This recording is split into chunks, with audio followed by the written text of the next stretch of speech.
కేసీఆర్ గారు, కేటీఆర్ గారు, నేను, మా కుటుంబం, మాది రక్త సంబంధం. పదవులు పోతేనో పార్టీలకు వెళ్ళి సస్పెండ్ చేస్తేనో పోయేటటువంటి బంధం కాదు.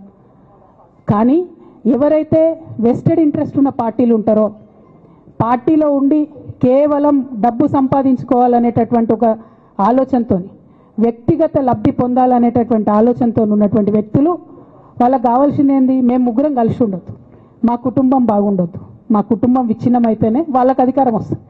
దాంట్లో భాగంగా ఇవాళ మొదటి స్టెప్పు నన్ను బయటేసిరు పార్టీలకు వెళ్ళి. అది ఇక్కడితో ఆగదు.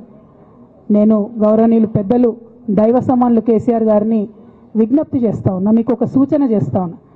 దయచేసి మీ చుట్టూ ఏం జరుగుతున్నదో ఒకసారి చూసుకోండి నాన్న.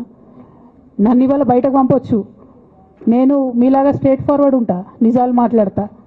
నేను ఉద్యమం నేపథ్యం నుండి వచ్చిన కాబట్టి నాగ్గా ఉన్నది లేనట్టుగా, లేనిది ఉన్నట్టుగా, మోసం చేయాలని చెప్పో ఇంకోటి చేయాలని చెప్పో మాట్లాడను.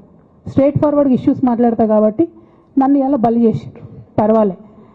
కానీ రేపటి నాడు ఇదే ప్రమాదం రామన్నకు కూడా పొంచుంది, రేపటి నాడు ఇదే ప్రమాదం మీకు కూడా పొంచుంది. అల్టిమేట్గా బీఆర్ఎస్ పార్టీని హస్తగతం చేసుకోవడానికి జరుగుతున్నటువంటి కుట్రలో భాగంగానే ఇవాళ నన్ను ఎలిమినేట్ చేయడం జరిగింది.